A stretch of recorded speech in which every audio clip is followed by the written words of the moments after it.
Bueno, vamos a empezar una nueva clase abierta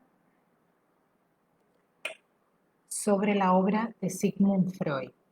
Hoy es la primera clase de la temporada, de la nueva temporada del curso sobre la obra de Sigmund Freud. Es un curso que venimos haciendo, venimos publicando o transmitiendo a través del Facebook Live desde el año pasado, todo el año o el curso escolar pasado estuvimos dando este curso y hoy empezaríamos con los nuevos textos de este año. Concretamente, seguimos el programa. Bueno, para los que no me conozcan, me presento.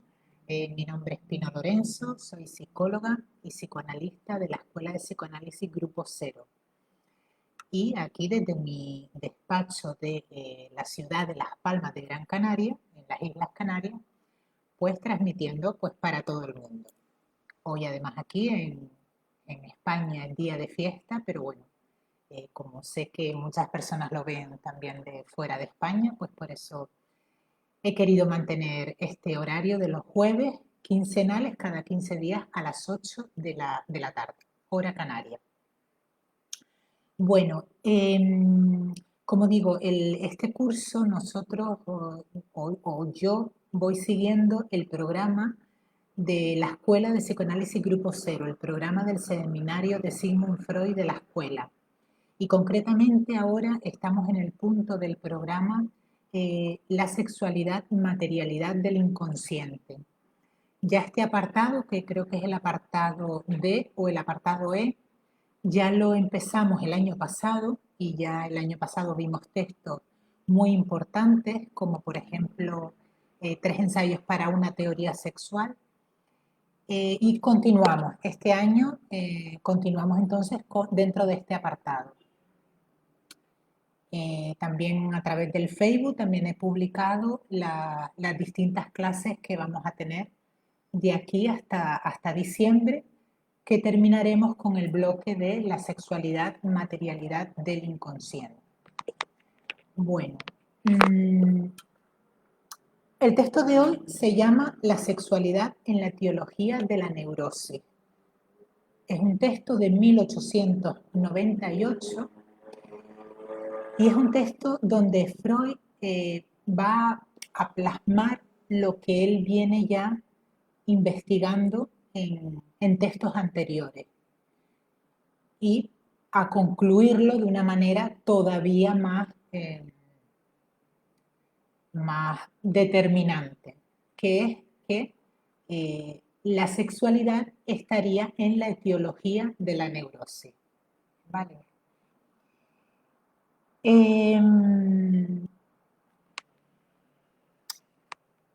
Concretamente, él se va a referir a ciertas prácticas sexuales antinaturales y dañosas, dice él en este momento, ¿no?, que serían las que estarían detrás de la neurosis. Vamos a ver que en este texto Freud va, por un lado, va, como digo, a determinar esta etiología sexual, pero no solo esto, sino que también va a ir produciendo una clasificación de las neurosis. La neurosis es una de las categorías o de las estructuras psicológicas o categorías patológicas que Freud describe, ¿no? Que podríamos decir que junto con la psicosis y la perversión conformarían las 3 estructuras patológicas, ¿no? Psicosis, neurosis y perversión.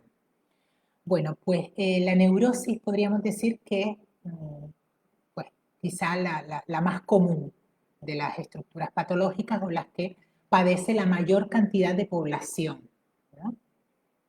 Dentro de la neurosis vamos a ver que están cuadros patológicos que hoy en día son muy habituales, ¿no?, como el trastorno de ansiedad generalizada, como el síndrome de fatiga crónica, como la histeria en su forma más de padecimientos físicos que tienen un origen psíquico, Es decir, que hoy en día son muy numerosas las personas que acuden no solo a las consultas de los psicólogos o los psicoanalistas, sino también a los centros de salud con afecciones de este tipo, del orden de la neurosis. Pues bueno, Freud en este texto viene a decir que los aspectos sexuales se han descuidado, es decir, que no se ha dado a los factores sexuales la importancia etiológica que tienen.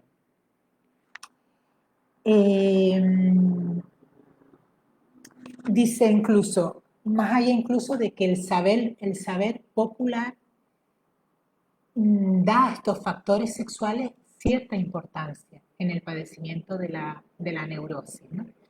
Y a mí me recordaba, por ejemplo, esta frase que dice él, me recordaba pues a una frase que se escucha,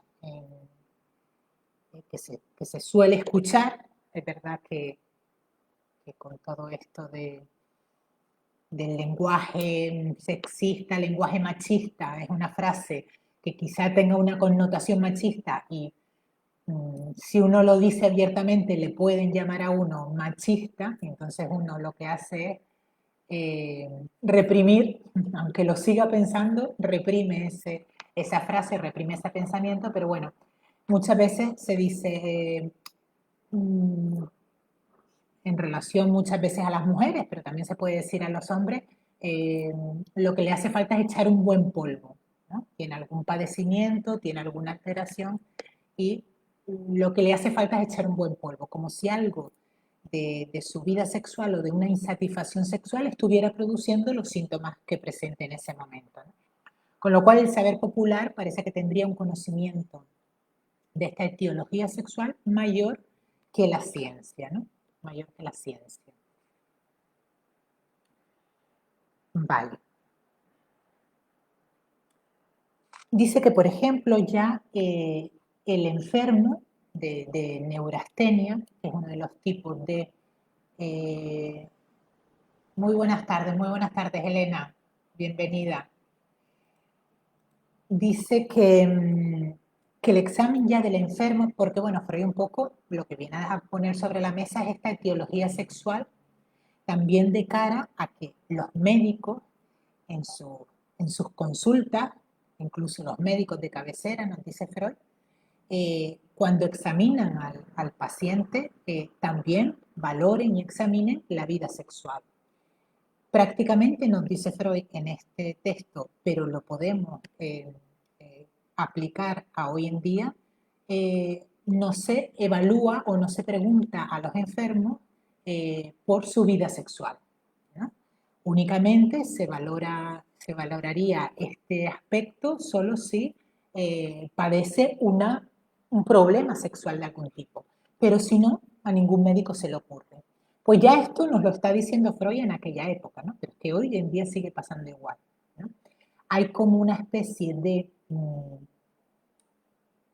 él lo llama como de conducta hipócrita, no sincera, o lo tacha también como de una moral sexual, una conducta muy pudorosa para con lo sexual que se trata o que se evita de hablar, ¿no? Nos parece indecoroso que un médico pueda preguntarle a alguien sobre su vida sexual.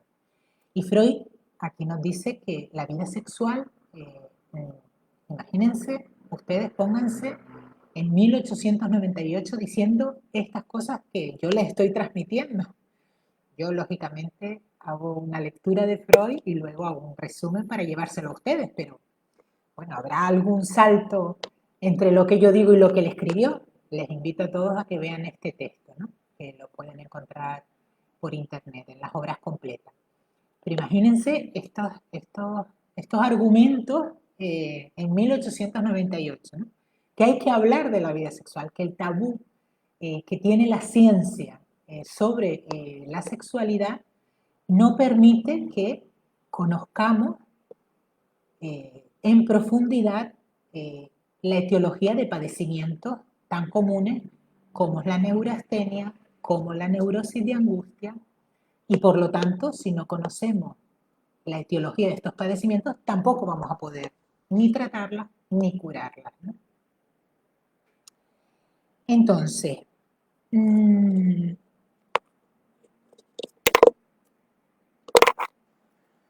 dice que el examen minucioso de los síntomas de los pacientes nos permite siempre establecer un diagnóstico diferencial mostrándonos si el caso de que se trate presenta los caracteres de una neurastenia o de una psiconeurosis. Voy a explicar un poco esto de neurastenia y psiconeurosis.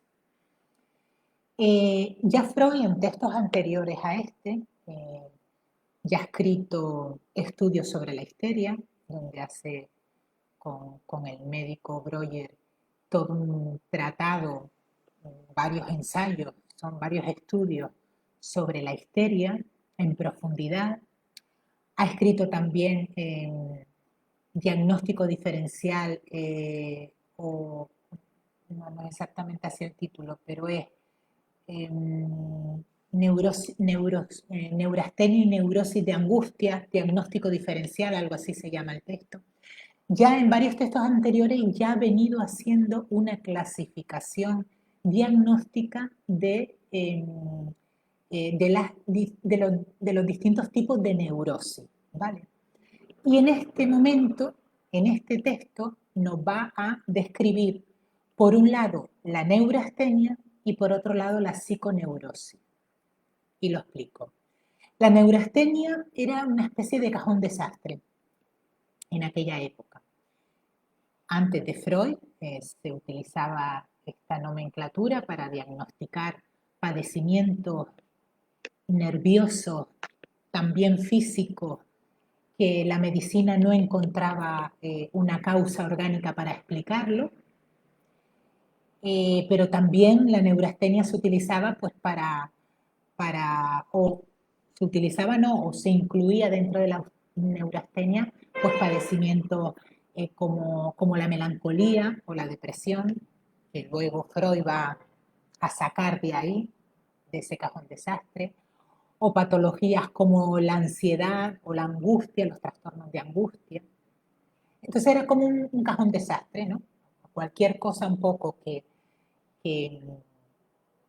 hubiera un padecimiento de tipo nervioso, con incluso manifestaciones también a nivel orgánico, pues se incluía en la neurastenia. Entonces, por un lado estaría en la neurastenia, pero luego Freud va a sumar o añadir en la categoría diagnóstica de la neurosis la psiconeurosis, que la psiconeurosis estarían englobando a la histeria, la neurosis obsesiva y la fobia, ¿no? Podríamos decir que serían las dos primeras categorías diagnósticas que estarían. Bueno, pues Freud en este texto nos viene a decir que en la neurastenia la exploración o el examen del enfermo nos puede ya indicar cuál es el origen de su padecimiento, el origen sexual de su padecimiento, ¿vale? En la neurastenia, que ahora vamos a ver algo de la sintomatología de la neurastenia.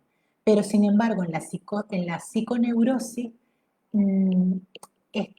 las manifestaciones del enfermo, sin embargo, no nos van a aportar ninguna luz para la etiología, ya que las psiconeurosis tienen que ver no tanto con las manifestaciones o con las prácticas sexuales de la vida actual, nos dice Freud, sino con la sexualidad infantil. Con la sexualidad infantil. Entonces, al decirnos Freud esto, ya él está haciendo una primera diferencia entre neurastenia, etiología sexual de prácticas sexuales de la sexualidad adulta, ¿no? Que ahora vamos a ver qué prácticas son esas, que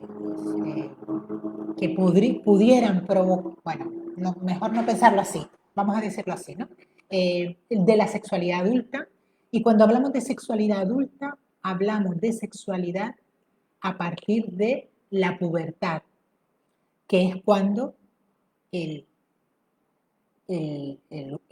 cuerpo orgánico desarrolla de forma completa o de forma definitiva su aparato sexual, ¿no? Esto sería en la neurastenia, pero en la psiconeurosis estaríamos hablando de una etiología en la sexualidad infantil. Esta sería una primera diferencia. Es decir, experiencias de la sexualidad no en la edad adulta, sino en la infancia del sujeto.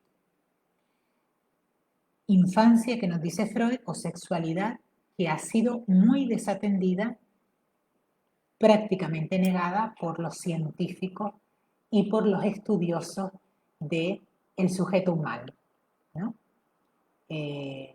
Freud, uno de sus descubrimientos y una de sus principales teorías es todo el desarrollo de la teoría de la sexualidad, donde incluye o donde nos habla de un concepto de sexualidad amplio. Y dentro de ese concepto de sexualidad amplio está la sexualidad infantil. Los niños tienen manifestaciones sexuales infantiles. Les invito a todos a que en los vídeos de las clases anteriores puedan ver, por ejemplo, la clase donde hablamos sobre el texto 3 ensayos para una teoría sexual, donde explicamos en profundidad esto de la sexualidad y la sexualidad infantil.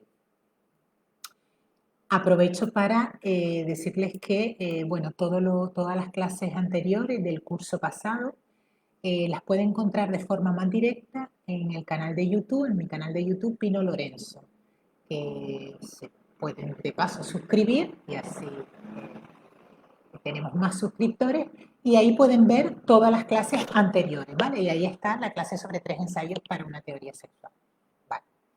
Pues bien, esta, como decía, era una primera diferencia. Pero una segunda diferencia que va a hacer Freud, nosológica, va a ser que junto con la neurastenia, él va a diferenciar un grupo de sintomatología que él especifica que estarían fuera de la neurastenia, que no podríamos incluir dentro de la categoría de la neurastenia. Y a todo ese grupo de síntomas le da el nombre de neurosis de angustia, que es lo que podríamos conocer hoy en día hoy en día se le conoce como trastorno de ansiedad generalizado o trastorno de ansiedad, ¿vale? Ya Freud en este momento ya nos habla o sea, da toda una descripción absolutamente detallada del cuadro de la angustia y de la neurosis de angustia, cuadro que sobre todo las primeras ediciones del manual de desórdenes mentales, el DSM, manual que se utiliza en la psiquiatría y en la psicología a nivel mundial, toma la descripción que hace Freud de la neurosis de angustia. De hecho, en las primeras ediciones aparece la nomenclatura de neurosis de angustia, ¿no? Luego es posteriormente cuando va cambiando el nombre hasta tomar el nombre actual de trastorno por ansiedad generalizada, ¿no? Pero se toma de la obra de Freud, ¿no? Para que vean lo importante de estos textos. Vale, entonces, diferencia neurastenia de neurosis de angustia. Neurastenia, ¿qué sintomatología se caracterizaría de la neurastenia? Pesadez de cabeza, fatiga, dispepsia, estreñimiento, irritación espinal. Podríamos decir que el síndrome de fatiga crónica, que se diagnostica con cierta asiduidad en nuestra época actual, en el 2023, que estamos ahora, podríamos decir que está relacionado con la neurastenia, con esta sintomatología, ¿vale?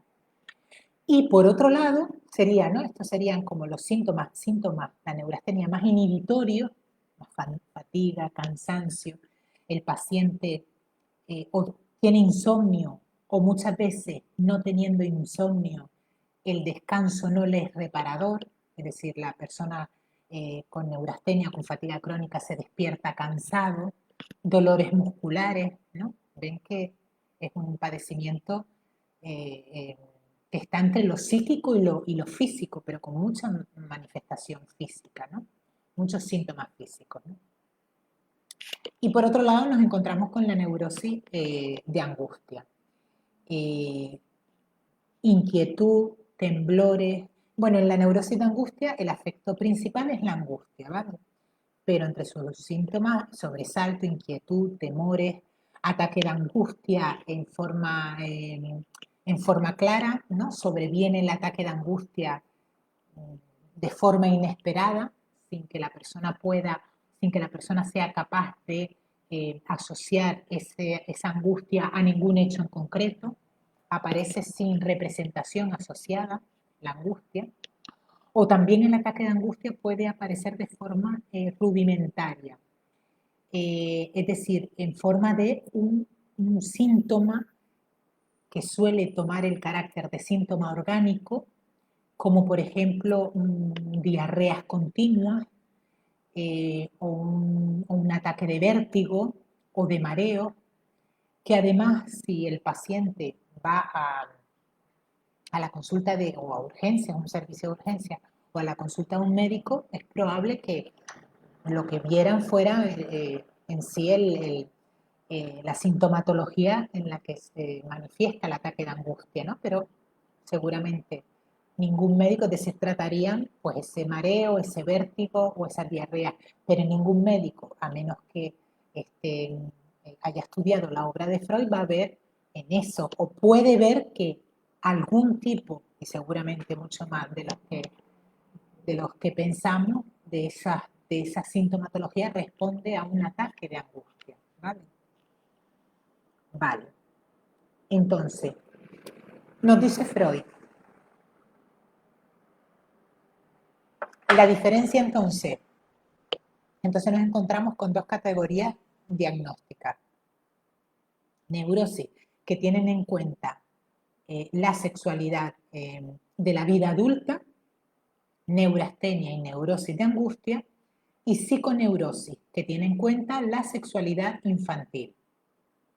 Bueno, pues la diferencia entre neurastenia y neurosis de angustia corresponde a una diferencia etiológica, es decir, lo que da una sintomatología u otra va a ser la práctica sexual experimentada por el sujeto.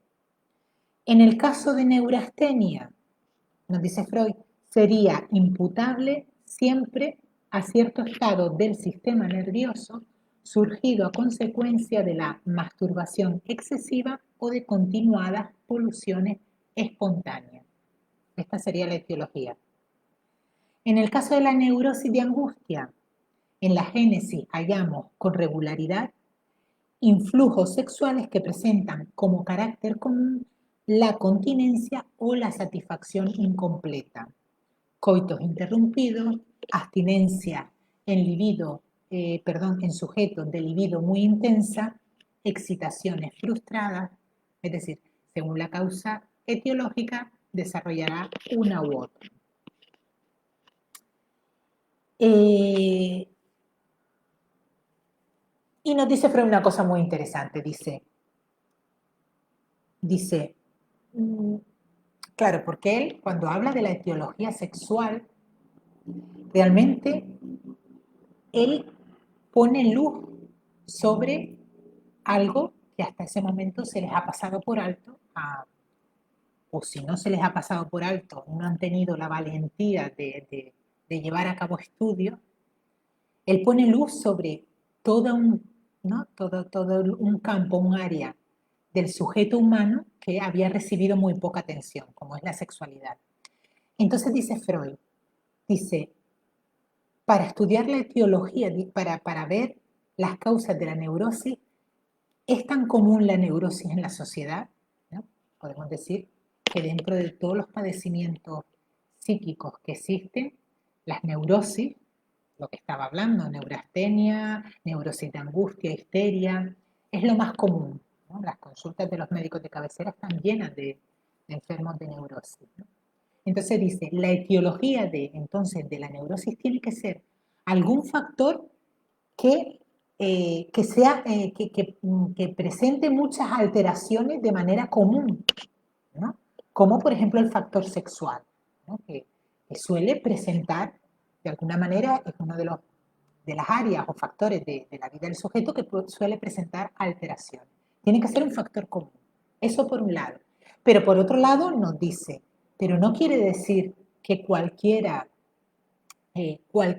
persona que tenga un desvío de la sexualidad ya conlleve una neurosis. No, nos dice Freud. Para el desarrollo de una neurosis, y lo leo tal cual, solo aceptaremos como enfermo neurótico, como explicación de su dolencia, una grave y duradera anormalidad de su vida sexual. ¿Vale? Es decir, una alteración mantenida en el tiempo sobre su vida sexual. ¿Vale? Bien.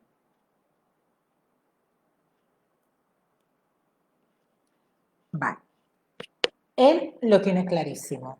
La etiología sexual está detrás de la neurosis. No hay excepciones, ¿no? Eh, no hay excepciones. Dice, por supuesto no negamos,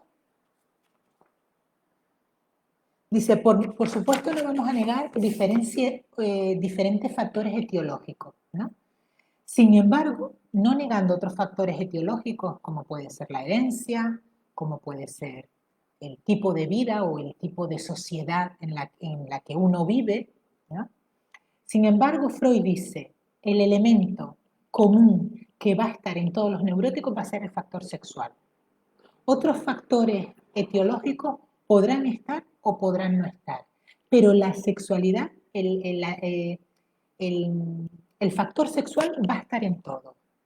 Es más, el factor sexual por sí solo puede determinar o podríamos decirlo de otra manera, el factor sexual por sí solo puede estar detrás puede ser el único factor etiológico de una neurosis, ¿vale?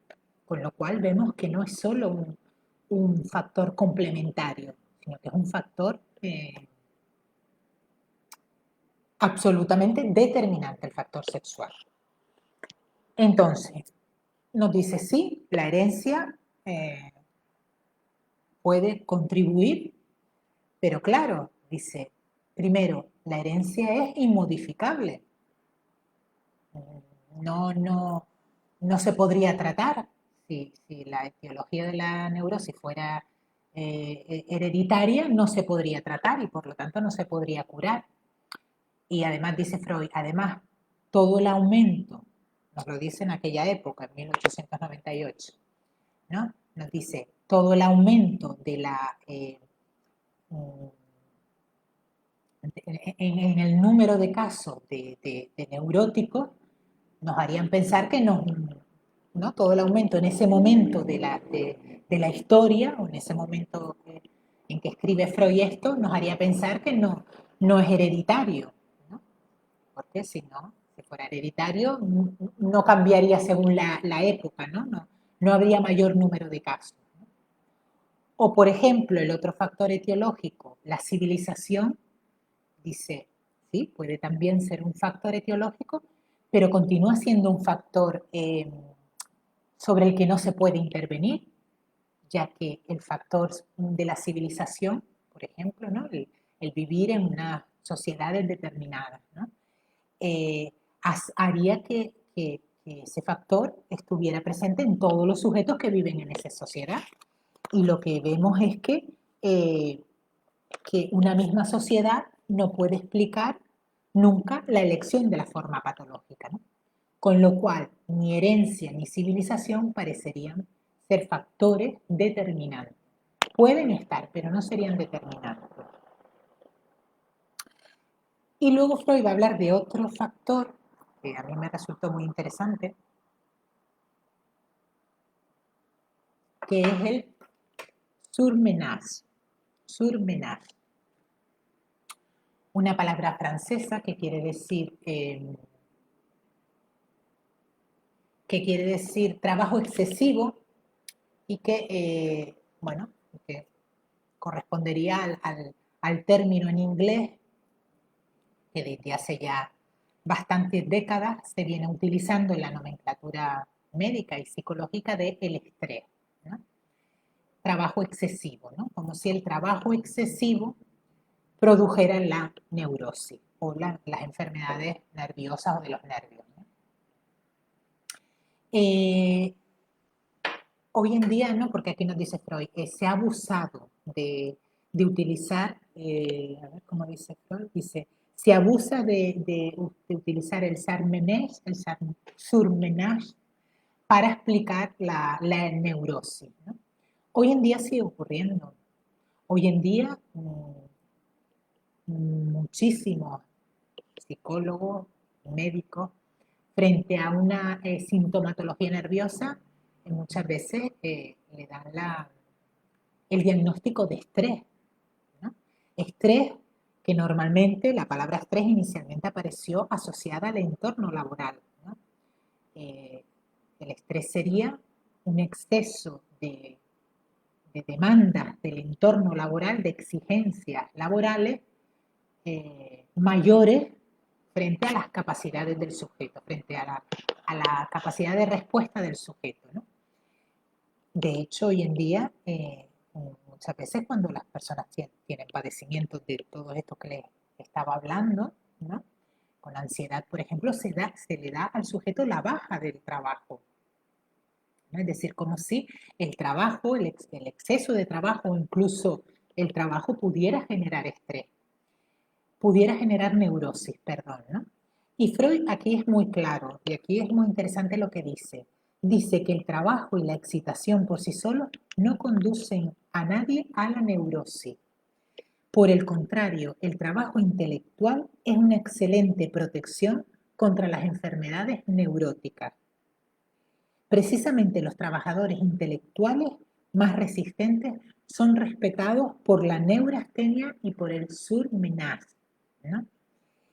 Es decir, que contrariamente a lo que se cree, es decir, que podríamos incluso pensar que a veces el sacar a la persona de su entorno laboral creyendo que ya eso va a provocar la cura, muchas veces puede ser incluso peor, porque el propio trabajo en sí puede ser un factor protector, ¿no? Un factor protector.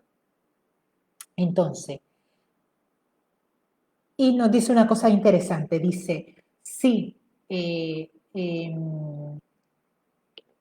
dice,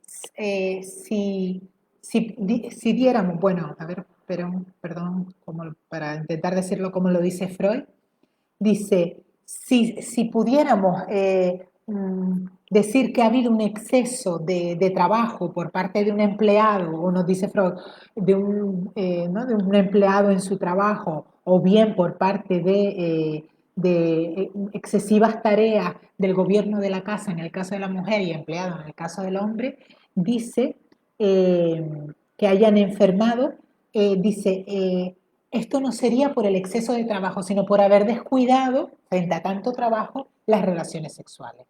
La vida, las relaciones sexuales o la vida sexual. Es decir, que vuelve a la etiología sexual. Lo que estaría detrás no es el estrés, es la etiología sexual. Es el factor de la sexualidad de ese sujeto. Vale. Bien. Bueno. No sé si hay alguna preguntita para descansar un poquito del desarrollo que les vengo haciendo. ¿Alguna consulta, alguna duda que tengan? Bueno, si la hacen ya saben que hay que contestar. Vale. Vale. La terapia que se utiliza en los casos de neurosis. Freud nos dice, es muy interesante, la verdad es que animo a todos a que lean este texto, La sexualidad en la etiología de la neurosis, porque es interesantísimo, ¿no? Hay que estar abiertos siempre, ¿vale? Cuando nos acercamos a la obra de Sigmund Freud, tenemos que hacer un esfuerzo, no es fácil. Por eso, muchas veces no, por eso el estudio de la obra de Freud, el estudio en profundidad de la obra de Freud, Y el estudio para ser psicoanalista requiere del análisis personal, porque si no, la lectura de Freud en muchos momentos eh, nos produciría muchas dificultades a los profesionales del psicoanálisis para continuar leyendo, ¿no? Por las grandes verdades que dice. Entonces muchas veces genera muchas resistencias, por eso la obra de Freud ha generado siempre muchas resistencias, que las resistencias se han convertido en críticas, ¿no? Pero tiene que ver con esto, ¿no? Con las grandes verdades, verdades de las que nada quiere saber el sujeto, como por ejemplo esta gran verdad, ¿no? Preferiríamos ser sujetos que no proviniéramos de una relación sexual, de un coito de nuestro padre y de nuestra madre. Algo tan sucio. ¿Cómo podemos prevenir? ¿Cómo podemos prevenir de algo así, del coito, ¿no? Entonces, la negación de la sexualidad tiene que ver con todo esto, ¿no? Como pues esto que estamos viendo hoy, ¿no? Cómo se niega el estudio, la valoración, la evaluación, preguntar, igual que se pregunta por otras áreas de la vida de la persona, ¿no? Alimentación, actividad, trabajo, sexualidad, ¿cómo son sus relaciones sexuales? ¿No? Pues hay absolutamente un tabú sobre este tema, ¿no? Hola, buenas tardes, Juani, bienvenida a las clases nuevamente. Aquí vamos teniendo nuestras alumnas que se van incorporando. Vale, entonces, lo que decía, ¿no? Que entonces en este momento la terapia que se aplicaba, en este momento en el que estamos de la obra de Freud, era los balnearios, las curas, la hidroterapia, las curas con agua, los masajes. Entonces, a veces ocurría que, ¿no? Pues, se ingresaban en estos balnearios o en sanatorios a los pacientes o a las pacientes que padecían este tipo de enfermedades y, bueno, a veces los pacientes mejoraban. Entonces, esto podía hacer creer al médico que era la cura eh, dada en el balneario la que había producido la mejoría. Sin embargo, la persona cuando se iba del balneario y volvía a su entorno cotidiano del que había salido, ¿no? Porque las curas en esta época prácticamente pensemos que estos tratamientos estaban dirigidos a la clase alta, ¿no? De hecho, algo nos dice Freud en este texto, ¿no?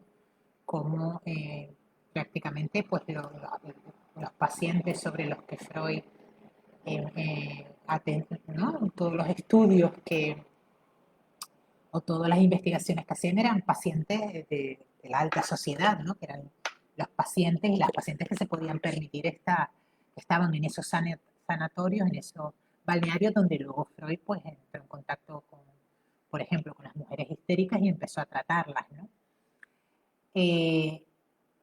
Entonces, claro, cuando volvían estos pacientes a sus rutinas o a sus lugares a sus vidas cotidianas, volvían a aparecer nuevamente la patología.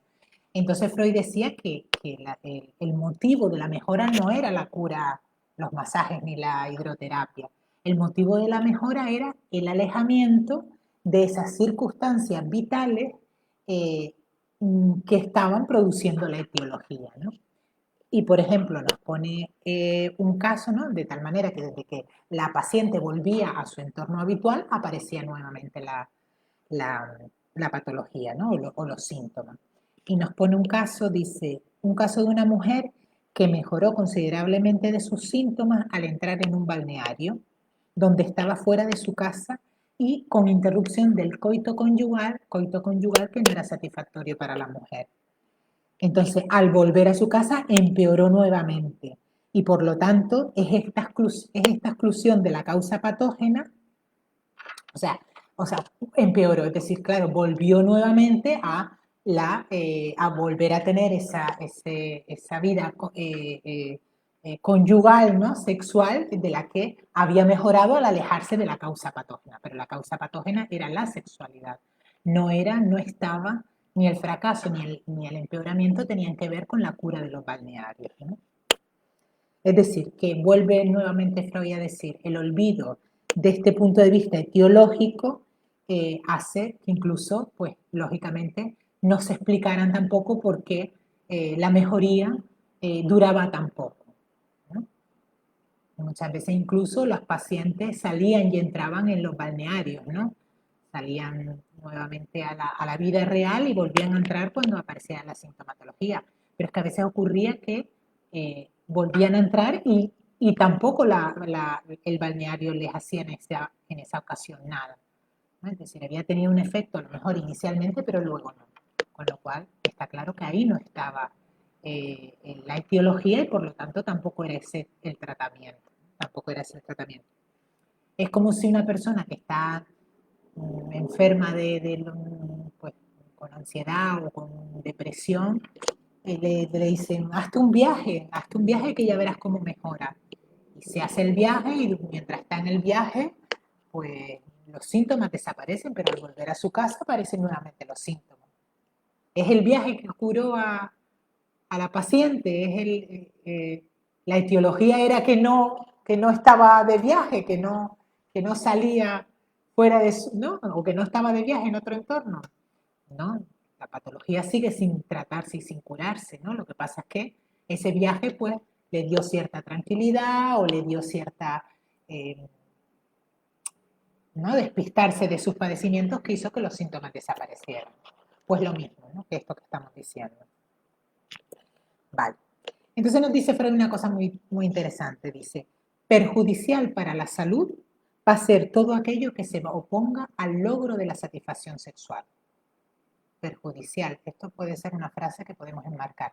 Perjudicial para la salud va a ser todo lo que se oponga al logro de la satisfacción sexual. Y nos dice una cosa muy interesante, dice, claro, dice en 1898, dice, ahora no poseemos ningún método preventivo de la concepción como para poder gozar de la sexualidad sin sin que la sexualidad esté unida a la procreación, ¿no? Y dice, a los médicos se les abre aquí una labor interesantísima de descubrir los métodos que, dice una frase que me encanta, dice, los métodos que sean cómodos y seguros, que no disminuyan la sensación de placer del coito ni ofenda la sensibilidad de la mujer.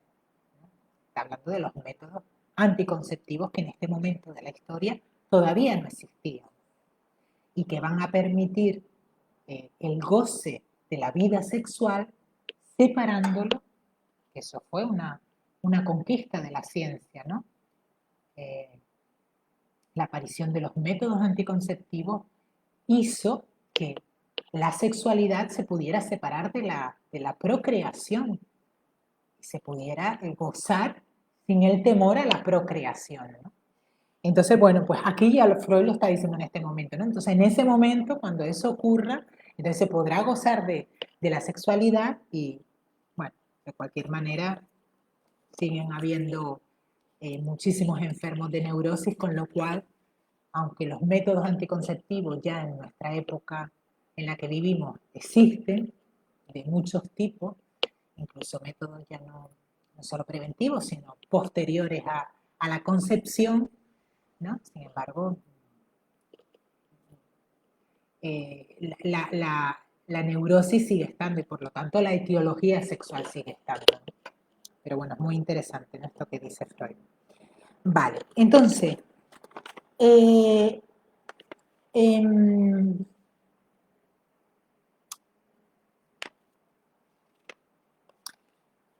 terapias actuales, ¿no? Terapias que propone Freud. Neurosis actuales, decíamos antes, psiconeurosis. Frente a las neurosis actuales, nos dice Freud, todas las medidas profilácticas, ¿no? Si dentro de la etiología de las neurosis actuales, neurastenia, neurosis de angustia, estarían esas manifestaciones o esas manifestaciones, no, esas conductas sexuales que pudieran conllevar en el uso excesivo a la aparición de una neurosis, como hablábamos antes, masturbación, coitus interruptus, satisfacción malograda, ¿no?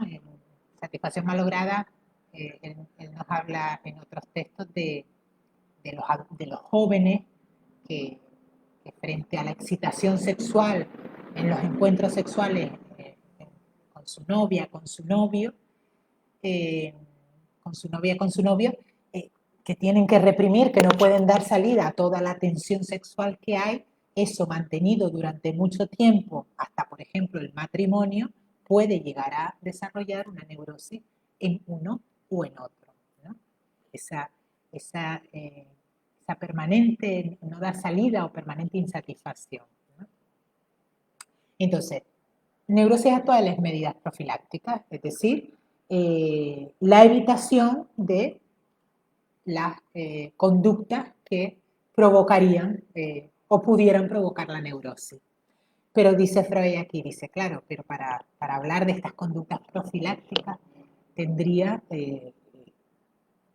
la sociedad o ¿no? Tendríamos que la sociedad dar un avance muy grande con respecto a la sexualidad, ¿no? Tendría que abrirse, tendría que aceptar a la sexualidad como un factor de etiológico, tendría que dejar atrás, pues, ¿no?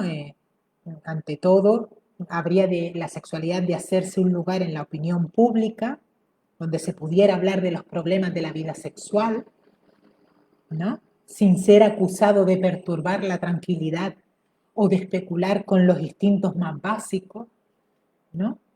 Dice, de hecho, dice, todo esto plantea ya trabajo para un siglo entero. Imagínense ustedes la visión que tenía Freud, ¿no? En este momento. O sea, plantea trabajo para un siglo entero el desarrollo de la sexualidad, que hoy en día no, todavía eso no ocurre. Hablar de la sexualidad se habla en contextos muy determinados. En el contexto médico apenas se habla de la sexualidad a menos que alguien vaya o tenga una afección específica sexual, ¿no? Una impotencia, una anorgasmia, una frigidez. Si no, ningún médico habla abiertamente de la sexualidad ni ningún paciente, ¿no? Porque también Freud dice una cosa muy interesante en este texto, ¿no? Dice la insinceridad también de los pacientes.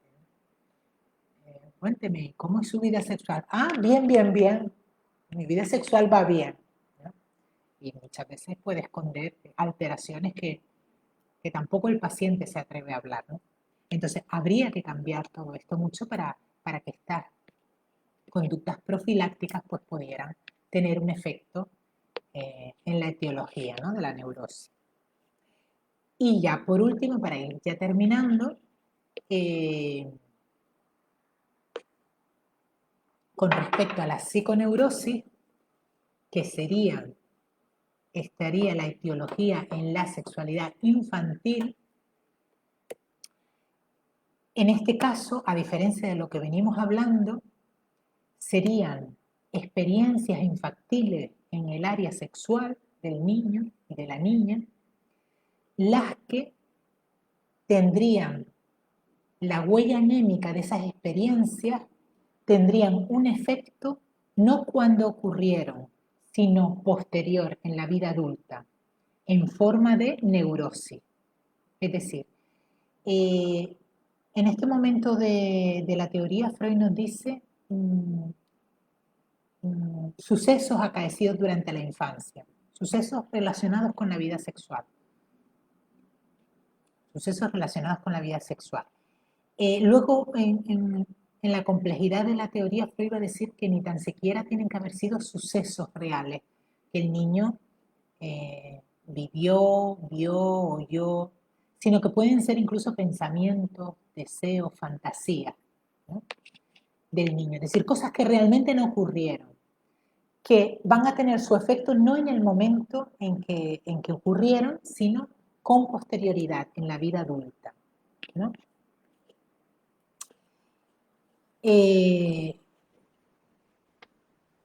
¿No? Es decir, esta acción ulterior o este efecto ulterior parte de las huellas psíquicas dejadas por los sucesos sexuales infantiles, ¿no? Y claro, entre el intervalo, entre los sucesos que tuvieron lugar, o como decía antes, pensamientos, deseos, tuvieron lugar hasta la aparición de la enfermedad, de la histeria, por ejemplo, en la edad adulta, pongo a una mujer de 30 años, por ejemplo, ¿qué ha ocurrido? Por un lado, eh, eh, en ese intervalo, tanto el aparato sexual somático como el psíquico han experimentado un importante desarrollo. Pensemos en la sexualidad infantil el niño, el aparato ni psíquico ni sexual del niño está del todo desarrollado. El niño tiene sexualidad, tiene manifestaciones de la sexualidad, pero no es hasta la pubertad, no es hasta los 12, 13 años que el aparato sexual toma su forma definitiva. Con lo cual, desde que el niño tiene estas experiencias sexuales, como digo, hasta que aparece una manifestación de la neurosis en la edad adulta, ha habido un desarrollo completo psíquico y físico del niño, por un lado. Y por otro, a ver, perdón, un importante desarrollo. A ver, tanto el aparato sexual. Y luego en la edad adulta, una intensificación de los impulsos sexuales, ¿no? En la edad adulta tiene lugar, a nivel inconsciente ocurre una intensificación de unos impulsos sexuales eh, considerados intolerables por el sujeto, que van a desencadenar en ese momento la manifestación de la neurosis, en forma, por ejemplo, de histeria. Entonces, una paciente, por ejemplo, desarrolla un síntoma histérico, como por ejemplo una neuralgia o una paralización de un brazo o una hiperestesia. Recuerden que la histeria son síntomas físicos con origen psíquico, ¿no? Sin un origen orgánico. No hay ninguna causa orgánica. Presenta una parálisis de todo el brazo o de una parte de su cuerpo, pero no hay una causa orgánica que explique esa sintomatología, ¿no? Eso es la histeria. Bueno, pues una intensificación, Freud nos viene a decir que una intensificación de los instintos sexuales vendrían como acompañado de esas huellas psíquicas de sucesos acaecidos en la infancia, vendrían a aparecer en un momento determinado de la vida adulta una sintomatología histérica. Vale, con lo cual eh, el tratamiento, nos dice Freud, eh, sería, sería un tratamiento psíquico, porque ahí que ver, habría que valorar cuáles son esas huellas psíquicas, némicas, que han tenido ese efecto posterior en la vida adulta. Ojo, que no todo suceso eh, infantil va a desembocar en una histeria, pero sí que en todo, en todo efecto histérico, en todo síntoma histérico va a haber una huella psíquica infantil, ¿no? Entonces nos dice Freud que en este caso la psicoterapia, el tratamiento sería el psicoanálisis, ¿vale? El tratamiento de psicoterapia, que sería concretamente el psicoanálisis, que ya él lo empieza a desarrollar en este texto, ¿no? Y bueno, con esto terminaríamos el texto de la clase de hoy.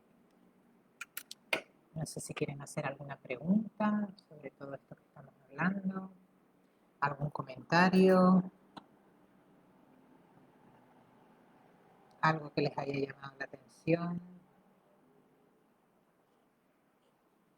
o que no les haya, o que no estén de acuerdo. Muchas gracias a ti, Juani. Muchas gracias. Muchas gracias, muy interesante, dice Juan. Muchas gracias a todos porque bueno, son, son clases bueno, que la participación con otros, por eso a mí me gusta también hacer estas clases en directo, porque pues hay un feedback, ¿no? Con otras personas que están ahí. La próxima clase creo que es, si me permiten, a ver.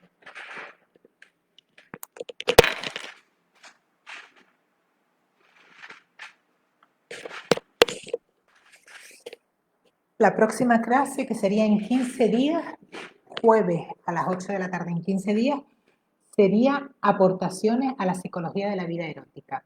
Un texto también bastante interesante.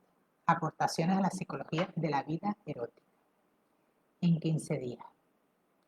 Bueno, pues nada, agradecerle su atención, esperar que les haya gustado. Como siempre digo, si creen que este vídeo debe llegar a más personas, compartirlo con todos vuestros contactos, porque si somos más, somos mejores. Y estos vídeos de difusión del psicoanálisis, que de la Escuela de Psicoanálisis Grupo Cero hacemos, pues pretenden llegar a todos los rincones del mundo, a todos los lugares, a todos los estratos sociales, y lo hacemos, entre otros, a través de esta plataforma Facebook que permite la difusión de los conocimientos. Bueno, pues muchísimas gracias y seguimos la próxima.